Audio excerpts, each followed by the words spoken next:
मेरी भाषा हिंदी भाषा परिवार में आप सभी प्यारे विद्यार्थियों का एक बार फिर से स्वागत है। आज हम पढ़ने वाले हैं हमारी पाठ्य पुस्तक कृतिका के पाठ साना साना हाथ जोड़ी के अभ्यास के प्रश्न उत्तर। साना साना हाथ जोड़ी पाठ हम 2 भागों में पढ़ चुके हैं। इससे संबंधित वीडियो आप देख सकते हैं। आइए चर्चा करते हैं अभ्यास के प्रश्न उत्तर पर। सबसे पहला हमारा प्रश्न है, झिलमिलाते सितारों की रोशनी में नहाया गंतोक लेखिका को किस तरह सम्मोहित कर रहा था। इस प्रश्न में आपसे पूछा गया है गंतोक शहर लेखिका को किस तरह से मंत्रमुग्ध कर रहा था, सम्मोहित कर रहा था। ऐसा लेखिका ने गंतोक शहर में क्या देखा जिसके कारण वो सम्मोहित हो जाती है। लेखिका मधु कांकरिया जब गंतोक शहर को सितारों की रोशनी में देखती है तो वो अपनी सुध बुध खो बैठती है। उसको ऐसा लगता है जैसे उसकी चेतना खो गई है। तारों की रोशनी में नहाया गंतोक शहर ऐसा लग रहा था जैसे उसकी सुंदरता इंद्रियों से परे है। उसकी सुंदरता का एहसास नहीं किया जा सकता है। उसकी असीम सुंदरता को देखकर लेखिका मंत्रमुग्ध हो जाती है, सम्मोहित हो जाती है। इतनी प्राकृतिक सुंदरता को देखकर लेखिका के बाहर और अंदर सब कुछ शून्य हो जाता है। वह इंद्रियों से दूर एक रोशनी भरे संसार में चली जाती है। उसके लिए आसपास का वातावरण शून्य हो जाता है। इसीलिए यहाँ पर कहा गया है, झिलमिलाते सितारों की रोशनी में नहाया गंतोक लेखिका को सम्मोहित कर रहा था। उसकी सुंदरता लेखिका को मंत्रमुग्ध कर रही थी। लेखिका अपनी सुध बुध खो बैठी थी। हमारा अगला प्रश्न है, गंतोक को मेहनतकश बादशाहों का शहर क्यों कहा गया है। जब हमने पाठ को पढ़ा था उस समय भी ये पंक्ति आई है, मेहनतकश बादशाहों का शहर। मेहनतकश यानी मेहनत करने वाले लोग। मैदानी इलाकों की अपेक्षा पहाड़ी इलाकों पर रहने वाले लोगों का जीवन ज़्यादा संघर्षों से भरा होता है। उनको ज़्यादा मेहनत करनी पड़ती है। अगर ये बात कही जाए तो गलत नहीं होगी। लेखिका ने अपनी यात्रा के दौरान वहाँ के स्त्री, पुरुष और बच्चों को कठिन मेहनत करते हुए देखा। पहाड़ीन स्त्रियां किस तरह से अपने बच्चों को अपनी पीठ पर लाद कर पत्थर तोड़ रही थी। पुरुष बोझा ढोकर इतनी ऊंची ऊंची चढ़ाई पर चढ़ रहे थे और बच्चे स्कूल जाने के लिए कितना संघर्ष कर रहे थे। उनके घर तक कोई स्कूल बस नहीं आती थी। बच्चे स्कूल जाने के लिए 3 से 4 किलोमीटर लंबी दूरी तय कर स्कूल जाते थे। आसपास के क्षेत्र में एक ही स्कूल था, वो भी ढलान में था। स्कूल से आकर बच्चों को अपने माता पिता के साथ घर के कामों में मदद भी करवानी पड़ती थी। पहाड़ी क्षेत्र होने के कारण यहाँ सभी कार्य बड़ी मेहनत से करने होते थे। इसलिए हम कह सकते हैं गंतोक शहर मेहनतकश बादशाहों का शहर है। वहाँ के लोगों का जीवन संघर्षों से भरा हुआ है। हर व्यक्ति को अपनी आजीविका कमाने के लिए बड़ा संघर्ष करना पड़ता है, बड़ी मेहनत करनी पड़ती है। वहाँ पर बनाए जाने वाले रास्तों को तोड़ने के लिए, पत्थरों को तोड़ने के लिए औरतें काम कर रही हैं, दिन से रात काम कर रही हैं और साथ में अपने बच्चों को पीठ पर लाद कर काम कर रही हैं। छोटे छोटे बच्चों को स्कूल जाने के लिए संघर्ष करना पड़ रहा है। वहाँ के पुरुषों को अपनी आजीविका कमाने के लिए ऊंची ऊंची चढ़ाई चढ़नी पड़ती है और अनेक ऐसे कार्य करने पड़ते हैं जो मैदानी इलाकों में रहने वाले लोगों के लिए बड़े ही आसान होते हैं। साथ ही पाठ में हमने देखा पहाड़ी रास्ते बनाने के लिए लोग कई बार अपनी जान से हाथ धो बैठते हैं, उनकी मौत भी हो जाती है। तो उनका जीवन संघर्षों के साथ साथ बड़ा ही खतरनाक भी होता है। कभी कभी उनकी मौत भी हो जाती है। इतनी ऊंचाई पर रास्ते बनाने में, पत्थर तोड़ने में इतना संघर्ष करना पड़ता है। हमारा अगला प्रश्न है, कभी श्वेत तो कभी रंगीन पताकाओं का फहराना किन अलग अलग अवसरों की ओर संकेत करता है। पाठ में हमने देखा जब लेखिका युमथांग की यात्रा पर जा रही है तो रास्ते में उन्होंने देखा श्वेत रंग की पताकाएं और रंगीन रंग की पताकाएं फहराई गई हैं। पताकाएं यानी झंडा। लेखिका के इनके बारे में पूछने पर जितेन नार्गे जो कि उनका गाइड है बताता है कि श्वेत पताकाएं यहाँ पर किसी बौद्ध भिक्षुक की मृत्यु होने पर, बुद्धिस्ट की मृत्यु होने पर फहराई जाती हैं। वहाँ के लोगों की मान्यता है कि अगर किसी बुद्धिस्ट की मृत्यु हो जाती है तो उसकी आत्मा की शांति के लिए 101 श्वेत पताकाएं, 101 झंडे फहराए जाते हैं। इन झंडों को अलग अलग स्थान पर पूरी पंक्ति में फहराया जाता है और साथ में इनको ऐसे ही छोड़ दिया जाता है। नए कार्य की शुरुआत करने के लिए श्वेत पताकाओं की जगह रंगीन पताकाएं फहराई जाती हैं। ऐसी वहां के लोगों की मान्यताएं हैं। वहां पर लेखिका ने इस तरह की अनेक पताकाएं वहां पर अपने सफर में देखी। अगला हमारा प्रश्न है, जितेन नार्गे ने लेखिका को सिक्किम की प्रकृति, वहां की भौगोलिक स्थिति एवं जनजीवन के बारे में क्या महत्वपूर्ण जानकारियां दी। लिखिए।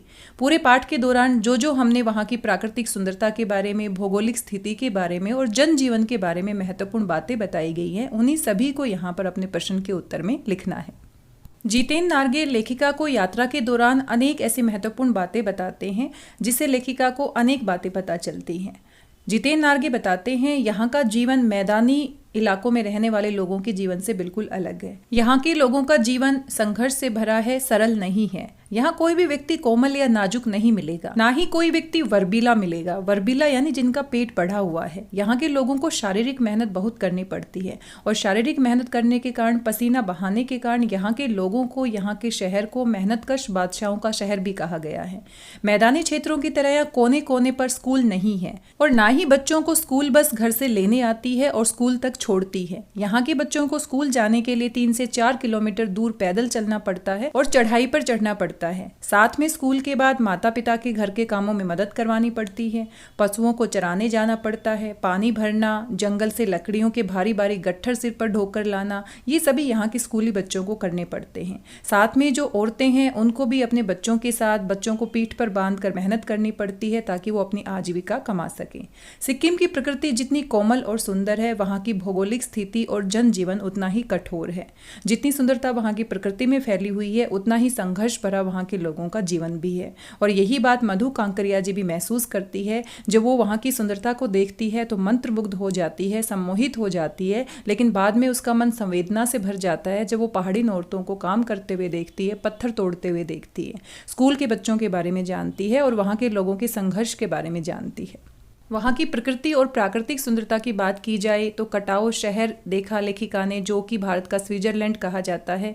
साथ में बर्फीली चोटियाँ इतनी सुंदर लग रही थी जैसे चांदी से ढकी हुई हैं। तिस्ता नदी की सुंदरता के बारे में बताया गया है। साथ में वाटरफॉल वहाँ पर देखे, झरने वहाँ पर देखे, लोगों का जनजीवन, रात के समय कितना सुंदर नज़ारा होता है, मंद मंद हवा बहती है। ये सारी प्रकृति के सुंदर नज़ारों के बीच वहाँ के लोगों का जीवन बड़ा संघर्ष से भरा हुआ है, ये कहना गलत नहीं होगा। हमारा अगला प्रश्न है, लॉन्ग स्टॉक में घूमते हुए चक्र को देखकर लेखिका को पूरे भारत की आत्मा एक सी क्यों दिखाई दी? जितेन नार्गे लेखिका को बताते हैं, लॉन्ग स्टॉक में धर्म चक्र दिखाते हैं कि लोगों का मानना है यहाँ पर सारे पाप धुल जाते हैं। ऐसी बात को सुनकर लेखिका सोचती है कि पूरे भारत की आत्मा एक है। वहाँ के लोगों का विश्वास, वहाँ की आस्था, वहाँ के अंधविश्वास पूरे भारत में एक जैसे हैं, चाहे वो मैदानी इलाका हो और चाहे पहाड़ी इलाका हो। विज्ञान ने और तकनीकी ने चाहे कितना भी विकास क्यों ना कर लिया हो, चाहे कितनी भी प्रगति क्यों ना कर ली हो, लेकिन लोगों की जो आस्थाएं हैं, मान्यताएं हैं, जो उनके अंधविश्वास हैं, पाप पुण्य को मानने की जो धारणाएं हैं, वो हर जगह एक जैसी है। चाहे आप पूरे भारत में भ्रमण करके देख लें, वे चाहे पहाड़ पर रहते हो या फिर मैदानी इलाकों में रहते हो, कोई फर्क नहीं पड़ता। पूरे भारत की जो आत्मा है वो एक है। लोगों के जो विश्वास हैं, जो धार्मिक मान्यताएं हैं, उनको हम हर जगह पर महसूस कर सकते हैं। ऐसा ही लेखिका ने ये बात जानने के बाद सोचा। पूरे भारत में लोगों की धार्मिक मान्यताएं हैं कि किसी भी तीर्थ स्थान पर यात्रा करने से या किसी भी ऐसे स्थान पर जाने से उनके पाप धुल सकते हैं।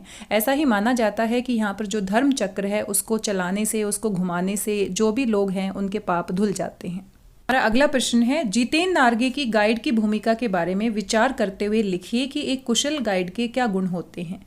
पूरे पाठ के दौरान हमने देखा जितेन नार्गे ड्राइवर का काम भी कर रहे हैं, लेकिन साथ साथ बहुत ही अच्छे गाइड भी हैं, कितने अच्छे स्वभाव के हैं और बड़े ही खुश मिजाज भी लग रहे हैं। आसपास की जितनी भी नई नई जगह हैं उनके बारे में लेखिका और उनके सहयात्रियों को पूरी जानकारी देते हैं। पाठ में जितेन की पूरी भूमिका को पढ़ने के बाद, समझने के बाद आपको बताना है कि एक अच्छा कुशल गाइड कौन कौन से गुण वाला हो सकता है, कौन कौन से ऐसे गुण होने चाहिए जिससे वो अपने सैलानियों को खुश कर सकता है, उनको अधिक से अधिक जानकारी दे सकता है। जितेन नार्गे वहाँ के स्थायी निवासी हैं और साथ में आसपास की जगहों की पूरी जानकारी रखते हैं। जितेन नार्गे ड्राइवर कम और एक गाइड ज़्यादा हैं।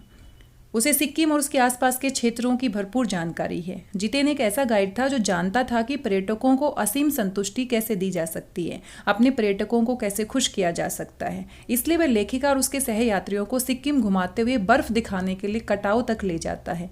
वैसे तो लेखिका और उनके सहयात्रियों को युमथांग जाना था, लेकिन बर्फ देखने की इच्छा जाहिर करने पर जितेन उनको खुश करने के लिए कटाव लेकर जाता है। कटाव के आगे चीन की सीमा आरंभ हो जाती है। वह छोटी छोटी जानकारी भी अपने यात्रियों को देना नहीं भूलता। जितेन नार्गे रास्ते में आने वाली अनेक महत्वपूर्ण जगहों के बारे में भी बताता हुआ चलता है। वहां से जुड़ी हुई अनेक कहानियां लेखिका और उनके सहयात्रियों को बताता हुआ चलता है।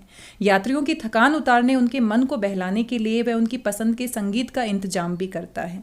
एक गाइड के लिए अपने क्षेत्र के इतिहास की पूरी जानकारी होना अति आवश्यक है, जो जितेन को अच्छे से पता थी। जितेन रास्ते में आने वाले छोटे छोटे पवित्र स्थानों, उनके प्रति वहाँ के स्थानीय लोगों की श्रद्धा, इस सभी के बारे में विस्तार से बताता है, जिससे कि मधु कांकरिया जी और उनके सहयात्री बड़े खुश नजर आते हैं। एक कुशल गाइड से यात्रा का आनंद दोगुना हो जाता है। वह आसपास के सुनसान वातावरण को भी खुशनुमा बना देता है। इस तरह जितेन नार्गे में एक कुशल गाइड होने के सभी गुण मौजूद थे।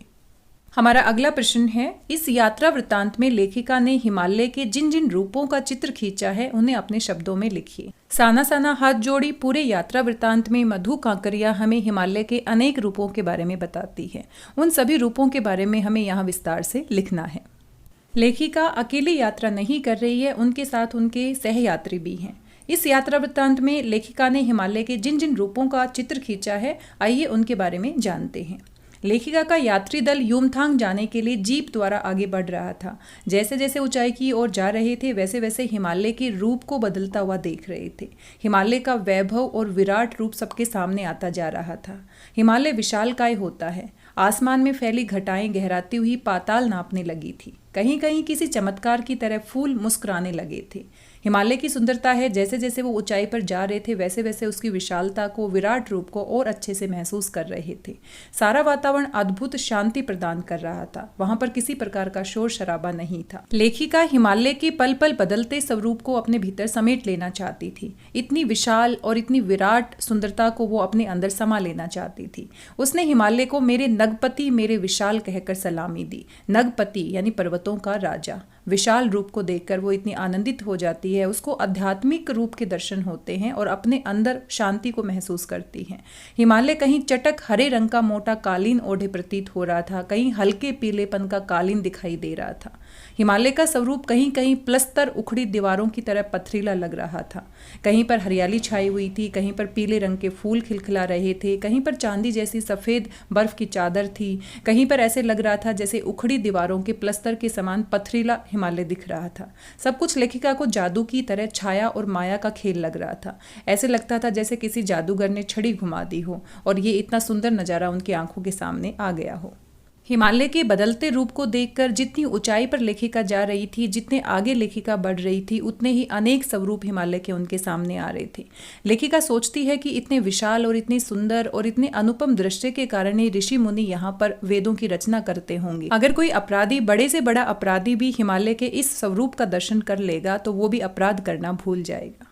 लेखिका वहां पर कोई तस्वीर नहीं लेती है, बाकी सैलानी तस्वीर खींचते हैं, लेकिन लेखिका इस सुंदरता को, इस अनुपम सुंदरता को, इस विशाल रूप को, हिमालय के विशाल रूप को अपने अंदर समेट लेना चाहती है। हमारा अगला प्रश्न है, प्रश्न नंबर 8। प्रकृति के उस अनंत और विराट स्वरूप को देखकर लेखिका को कैसी अनुभूति होती है? प्यारे विद्यार्थियों, प्रश्न नंबर 7 और प्रश्न नंबर 8 में आप देख सकते हैं थोड़ी बहुत समानता जरूर होगी, क्योंकि हिमालय के जिस रूप के दर्शन करती है लेखिका, वो कैसा महसूस करती है, वो सारी बातें हमने प्रश्न नंबर 7 में भी लिखी है। तो कुछ ऐसी ही बातें हम प्रश्न नंबर 8 में भी लिखेंगे, लेकिन ज़्यादा यहाँ पर हमें किसके बारे में विस्तार से लिखना है कि लेखिका को कैसी अनुभूति होती है। हिमालय की विराट सुंदरता, प्रकृति के अनंत और विराट स्वरूप को देखकर लेखिका को लगता है कि वह आदिम युग की कोई अभिशप्त राजकुमारी है। बहती जलधारा में पैर डुबोने से उसकी आत्मा को अंदर तक भिगो दिया है और वे सत्य और सौंदर्य का अनुभव करने लगी है। हिमालय से बहता झरना उसे जीवन की शक्ति का एहसास कराता है। लेखिका तिस्ता नदी की सुंदरता को देखकर कह उठती है कि उसने इतनी सुंदर नदी आज तक नहीं देखी है। तिस्ता नदी के पानी को अपनी अंजुलि में भरकर संकल्प भी लेती है कि मेरे अंदर जितनी भी तामसिकताएं हैं, जितनी भी बुरी बातें हैं, वो सभी इसी धारा में बह जाएं। वह भी जल धारा में मिलकर बहने लगी थी, अर्थात वह ऐसे शून्य में पहुंच गई थी। उसको अध्यात्म का ज्ञान हो रहा था, अपने अंदर की सच्चाई का एहसास हो रहा था, जहां अपना कुछ नहीं रहता, सारी इंद्रियां आत्मा के वश में हो जाती हैं। लेखिका उस झरने की निर्मल धारा के साथ बहते रहना चाहती है। वहां उसे सुखद अनुभूति का अनुभव होता है और साथ में लेखिका उस सारी सुंदरता को अपने अंदर खींच लेना चाहती है, समेट लेना चाहती है। वो किसी प्रकार की कोई फोटो नहीं खींचती है, कोई चित्र नहीं उतारती है जैसा कि बाकी सैलानी खींचते हैं। वो सारी सुंदरता को महसूस करना चाहती है, अपने अंतर्मन में सजो लेना चाहती है। प्रश्न नंबर 9 है, प्राकृतिक सौंदर्य के अलौकिक आनंद में डूबी लेखिका को कौन कौन से दृश्य झकझोर गए? इतनी सुंदरता, इतने अलौकिक आनंद में डूबने के बाद लेखिका को ऐसे कौन से दृश्य थे जो अंदर तक संवेदनशील बना देते हैं, झकझोर जाते हैं? उन सभी के बारे में हमें यहाँ पर लिखना है। प्राकृतिक सौंदर्य के अलौकिक आनंद में डूबी लेखिका को वहाँ के आम जीवन के संघर्ष के बारे में देखकर अंदर से वो संवेदनशील हो जाती है, भावुक हो जाती है, अंदर तक झकझोर जाती है जब वो पहाड़ी स्त्रियों को देखती है, पत्थर तोड़ते हुए देखती है। और साथ में कुछ स्त्रियों ने तो अपने बच्चों को भी अपने पीठ पर बांधा हुआ था। लेखिका को प्राकृतिक सौंदर्य ने इतनी असीम शांति दी, इतना असीम आध्यात्मिक ज्ञान कराया कि वो बहुत खुश हो जाती है। लेकिन जैसे ही वो पहाड़ी औरतों को देखती है, पत्थर तोड़ते हुए देखती है, उनकी कोमल शरीर को देखती है, साथ में पीठ पर बंधी हुई टोकरियों में बंधे हुए बच्चों को देखती है, उनके हाथों में हथौड़े और कुदाल देखती है जो बड़े बड़े पत्थरों को तोड़ने का प्रयास कर रही थी। ये देखकर लेखिका बेचैन हो जाती है और साथ में उसकी सारी जो प्राकृतिक सुंदरता का आनंद है वो कहीं खो जाता है। लेखिका ने वहां के कर्मचारी से पूछा तो बताया, पहाड़ों में रास्ता बनाना बहुत कठिन कार्य है। कई बार रास्ता बनाते बनाते लोगों की जान तक चली जाती है। लेखिका को लगा कि भूख और जिंदा रहने के लिए कितना संघर्ष करना पड़ता है। इस अनुपम सौंदर्य में जहां पर हम आकर आनंद महसूस करते हैं, वहां के रास्तों पर चलकर हम इस अनुपम सौंदर्य तक पहुंच पाते हैं। वहां के लोग इनको बनाने के लिए कितना संघर्ष करते हैं, कितनी ज्यादा वो कीमत चुकाते हैं, लेकिन बदले में उनको कितना कम मिलता है। कटाओं में फौजियों को देखकर वह सोचने लगती है कि सीमा पर तैनात रहते हुए वो हमारी सुरक्षा के लिए कितना संघर्ष भरा जीवन बिताते हैं। बर्फ में जहाँ पर सब कुछ इतना जम जाता है, वहाँ की सर्दी को सहन करना इतना मुश्किल होता है, वहाँ पर ये दिन रात पहरा देते हैं। जहाँ पौष और माघ की ठंड की बात तो छोड़ो, वैशाख में भी हाथ पैर नहीं खुलते हैं। वे इतनी ठंड में प्राकृतिक बाधाओं को सहन करते हुए हमारा कल सुरक्षित करते हैं। वो इसलिए यहाँ पर तैनात हैं ताकि हम सुरक्षित रह सकें। इन सभी बातों ने लेखिका को अंदर से झकझोर दिया। पहाड़ी औरतों को भूख से लड़ते, पत्थरों को तोड़ते हुए, कड़ाके की ठंड में फौजियों को सीमा पर तैनात देखकर लेखिका अंदर से परेशान हो जाती है। ये सभी दृश्य उसको अंदर तक झकझोर देते हैं। 10वां प्रश्न है, सैलानियों को प्रकृति की अलौकिक छटा का अनुभव करवाने में किन किन लोगों का योगदान होता है, उल्लेख करें। इतने सुंदर प्राकृतिक नज़ारों को देखने के लिए उसके पीछे कितने लोगों की मेहनत होती है, कितने लोगों का योगदान होता है, उसी सब के बारे में हमें लिखना है। सैलानियों को प्रकृति की अलौकिक छटा देखने को मिले, वो उनके अलौकिक सौंदर्य को महसूस कर सकें, इसके लिए बहुत सारे लोगों का योगदान होता है। पर्यटन स्थलों पर उपलब्ध सुविधाएं, स्थानीय गाइड तथा आवागमन के मार्ग का बहुत महत्वपूर्ण योगदान होता है। वहाँ पर बनाए जाने वाले रास्तों का योगदान होता है। इसके अतिरिक्त वहाँ के लोग तथा सरकारी रख रखाव का भी महत्वपूर्ण योगदान होता है। वहाँ के लोग उस जगह को मिलकर, सरकारी कर्मचारी उस जगह को मिलकर इस तरह से बनाते हैं ताकि लोग वहाँ पर आराम से आ सके और प्राकृतिक सौंदर्य का नज़ारा देख सके। हमारा अगला प्रश्न है, कितना कम लेकर ये समाज को कितना अधिक वापस लौटा देती हैं। इस कथन के आधार पर स्पष्ट करें कि आम जनता की देश की आर्थिक प्रगति में क्या भूमिका होती है। किसी भी देश की आर्थिक प्रगति में वहाँ की आम जनता की महत्वपूर्ण भूमिका होती है। देश के महत्वपूर्ण संस्थानों के निर्माण में आम जनता का सहयोग होता है। वहाँ पत्थर तोड़ने से लेकर पत्थर जोड़ने तक का कार्य वहाँ के साधारण लोग करते हैं। इस कार्य में व्यक्ति की पूरी शक्ति लगती है, परंतु उसके काम के बदले में उसे बहुत कम पैसे मिलते हैं। इसीलिए पाठ में भी कहा गया है, कितना कम लेकर ये समाज को कितना अधिक वापस लौटा देती हैं, कितना संघर्ष करती हैं। कभी कभी तो पहाड़ी क्षेत्रों पर रास्ता बनाते बनाते लोगों की जान तक चली जाती है, लेकिन उनको मजदूरी के नाम पर कितने कम पैसे मिलते हैं। बड़े बड़े लोगों को धनवान बनाने वाले ये लोग उन पैसों से अपनी दैनिक आवश्यकताओं की पूर्ति भी बड़ी कठिनाई से करते हैं।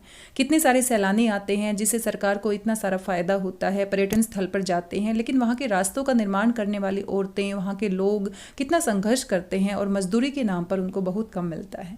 सड़कों को चौड़ा बनाने का कार्य, बांध बनाने का कार्य, बड़ी बड़ी फैक्ट्रियां बनाने का कार्य, ये सभी अगर हम देखें तो साधारण मानव के खून पसीने से बना होता है। किसी भी बड़े मॉल का निर्माण किया जाता है, बड़ी बिल्डिंग का निर्माण किया जाता है, जो मजदूर होता है वो कितनी मेहनत करता है, दिन रात मेहनत करता है, लेकिन उसको इतनी मजदूरी नहीं मिलती। लेकिन उसने इतनी मेहनत की है, जिस बिल्डिंग को बनाने में, जिस मॉल को बनाने में उसके मालिक को कितना फायदा होता है। तो हम कह सकते हैं कितना कम लेकर ये समाज को कितना अधिक वापस लौटा देते हैं। सड़कों के निर्माण से यातायात का आवागमन सुगम हो जाता है। तैयार माल और कच्चे माल को एक स्थान से दूसरे स्थान पर बड़ी आसानी से पहुंचाया जाता है, लेकिन उनको निर्माण करने में कितनी मेहनत लगती है, जिससे देश की आर्थिक प्रगति होती है। बांधों के निर्माण से बिजली का उत्पादन किया जाता है, फसलों को उचित सिंचाई के साधन उपलब्ध कराए जाते हैं। इन सभी कार्यों में आम जनता अपना भरपूर योगदान देती है, अपना खून पसीना बहाती है। इन लोगों की भूमिका के बिना देश की आर्थिक प्रगति संभव नहीं है। किसी भी बड़े से बड़े कार्य को करने में इन साधारण लोगों का बहुत महत्वपूर्ण स्थान होता है, और बल्कि इनको बदले में बहुत ही कम मिलता है। आम जनता के इस महत्वपूर्ण योगदान के बिना किसी भी देश की आर्थिक प्रगति की कल्पना भी नहीं की जा सकती। इनका महत्वपूर्ण और अहम योगदान है। अगला हमारा प्रश्न है, आज की पीढ़ी द्वारा प्रकृति के साथ किस तरह का खिलवाड़ किया जा रहा है? इसे रोकने में आपकी क्या भूमिका होनी चाहिए? प्रकृति हमें कितना कुछ देती है, लेकिन मानव इतना स्वार्थी है, अपने स्वार्थ की पूर्ति के लिए वो प्रकृति के संसाधनों का अनावश्यक रूप से दोहन करता है। इतना ज़्यादा मात्रा में दोहन करता है कि प्राकृतिक संतुलन बिगड़ जाता है। चाहे वो पानी का प्रयोग हो, चाहे ज़रूरत से ज़्यादा पेड़ों को काटना हो, चाहे कूड़ा फैलाना हो। आज के इस भौतिकतावादी युग में प्रकृति के बारे में सोचने के लिए किसी के पास समय नहीं है, और इन सभी आवश्यकताओं को पूर्ति करते करते एक समय ऐसा आता है जब प्रकृति का संतुलन बिगड़ जाता है और उसकी भरपाई हमें ही करनी पड़ती है, भूकंप के रूप में, आपदाओं के रूप में, सूखे के रूप में, बाढ़ के रूप में। मनुष्य को चाहिए कि वह प्रकृति से लाभ उठाने के साथ साथ उसकी देखभाल भी करे। प्रकृति की देखभाल करना, सही तरीके से उनके संसाधनों का प्रयोग करना हमारी जिम्मेदारी है। जितने वृक्ष हम काटते हैं उससे दोगुने वृक्ष लगाए भी जा सकते हैं ताकि प्रकृति का संतुलन बिगड़ ना सके। वृक्ष लगाने से मिट्टी का बहाव रुक जाएगा और चारों तरफ हरियाली होगी, जिसका फायदा सीधा सीधा मनुष्य को ही होता है। प्रकृति में इतनी हरियाली होने से वायु साफ होगी, साथ में वर्षा का संतुलन बन जाएगा। वर्षा उचित समय पर होगी, नदियों में पानी होगा, हर जगह फसल लहलाएगी और मनुष्य को कभी किसी प्रकार की कोई कमी नहीं होगी।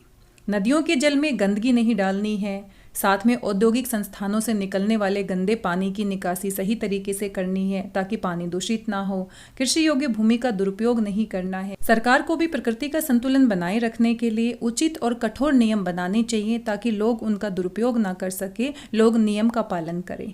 उन नियमों का उल्लंघन करने वालों को सजा भी मिलनी चाहिए ताकि लोगों के मन में डर बने कि हम इस तरह से प्रकृति के साथ खिलवाड़ नहीं कर सकते। हम सभी को मिलकर प्रकृति को बचाना है, प्रकृति की देखभाल करनी है, क्योंकि प्रकृति हमारा इतना ध्यान रखती है तो हमारी जिम्मेदारी बनती है उनके संसाधनों का सही तरीके से प्रयोग करें और सही तरीके से प्रकृति का संरक्षण हम करें। हमारा अगला प्रश्न है, प्रदूषण के कारण स्नोफॉल में कमी का जिक्र किया गया है। प्रदूषण से और कौन कौन से दुष्परिणाम सामने आए हैं, लिखें। पाठ को पढ़ते समय हमने देखा लेखिका बर्फ देखना चाहती है, लेकिन वहां का एक स्थानीय निवासी उनसे कहता है कि यहाँ पर आपको बर्फ देखने को नहीं मिलेगी। प्रदूषण के कारण स्नोफॉल कम हो गया है। अगर आप बर्फ देखना चाहती है तो आपको कटाओ जाना चाहिए, वहां पर आप बर्फ देख सकती हैं। प्रदूषण के दुष्प्रभाव के कारण स्नोफॉल कम हो गया है। प्रदूषण से और कौन कौन से दुष्परिणाम हो सकते हैं, उन सभी के बारे में हमें सोचना है और इस प्रश्न के उत्तर में लिखना है। प्यारे विद्यार्थियों, प्रदूषण के कारण होने वाले दुष्परिणामों के बारे में हम सभी जानते हैं। प्रदूषण के कारण प्रकृति का संतुलन बिगड़ जाता है और साथ में हमारे स्वास्थ्य को भी प्रभावित करता है। प्रदूषण के कारण पूरे देश का सामाजिक और आर्थिक वातावरण भी बिगड़ सकता है। खेती के आधुनिक उपायों से, खाद और कृत्रिम साधनों के प्रयोग से भूमि की उपजाऊ शक्ति कम हो जाती है। बीज और खाद के दूषित होने के कारण फसलें खराब हो जाती हैं, जिससे मनुष्य के स्वास्थ्य पर सीधा सीधा प्रभाव पड़ता है। फसलों की ज़्यादा पैदावार करने के लिए हम कीटनाशकों का प्रयोग करते हैं, जिससे कि हमारी भूमि उपजाऊ हो जाती है और जो फसल कीटनाशकों के प्रयोग से बनाई जाती है, तैयार की जाती है, उसको खाने से हमारे स्वास्थ्य पर सीधा प्रभाव पड़ता है। हमें अनेक प्रकार की बीमारियां हो जाती हैं। वायु प्रदूषण, जल प्रदूषण, ध्वनि प्रदूषण से मिलाकर मनुष्य और प्रकृति को काफ़ी हद तक बहुत ज़्यादा नुकसान होता है। वायु प्रदूषण से सांस लेने में दिक्कत होती है, सांस से संबंधित अनेक बीमारियां हो जाती हैं। जल प्रदूषण से हम देख सकते हैं किस तरह की बीमारियां हमें हो सकती हैं, किस तरह से जलीय जीव जंतुओं पर प्रभाव पड़ता है।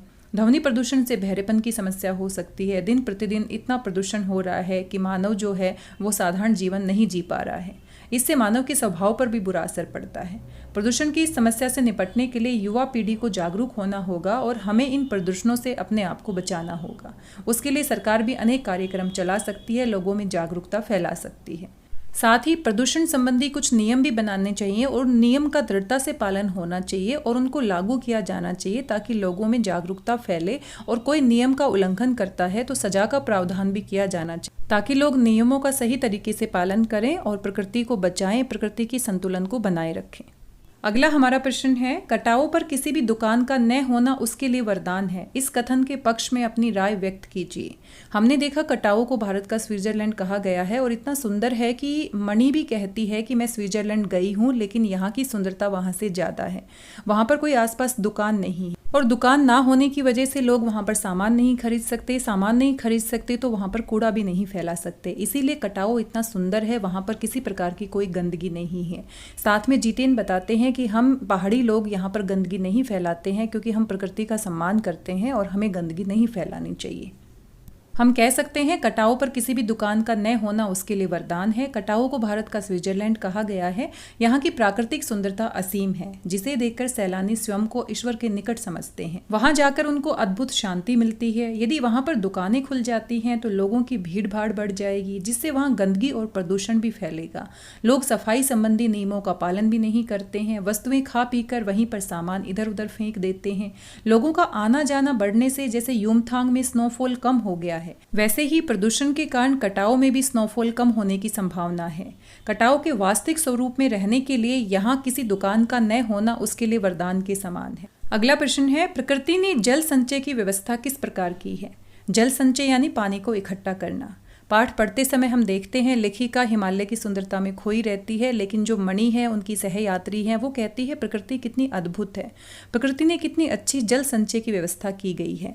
वो पहाड़ों में बर्फ के रूप में पानी को संचित करती है, इकट्ठा करती है, और जब गर्मी में लोग त्राही त्राही करते हैं, पानी की बूंद बूंद के लिए तरसते हैं, तो यही बर्फ पिघल पिघल कर हमें पानी प्रदान करती है। प्रकृति का जल संचय करने का अपना अनूठा तरीका है। सर्दियों में वह बर्फ के रूप में जल इकट्ठा करती है, पहाड़ की चोटियों में बर्फ जम जाती है। गर्मियों में जब लोग पानी के लिए तरसते हैं तो यही बर्फ पिघल पिघल कर जल धारा के रूप में बहती है और मैदानी भागों में पहुंच जाती है, लोगों की प्यास बुझाती है। बर्फ से पिघली इन जल धाराओं से हम जल प्राप्त करते हैं, अपनी प्यास बुझाते हैं और अपनी दैनिक आवश्यकताओं की पूर्ति करते हैं। इसलिए कहा गया है प्रकृति ने जल संचय का अपना अनूठा तरीका अपनाया है, अपनी अनूठी व्यवस्था की है। हमारा अंतिम प्रश्न है, देश की सीमा पर बैठे फौजी किस तरह की कठिनाइयों से जूझते हैं? उनके प्रति हमारा क्या उत्तरदायित्व होना चाहिए?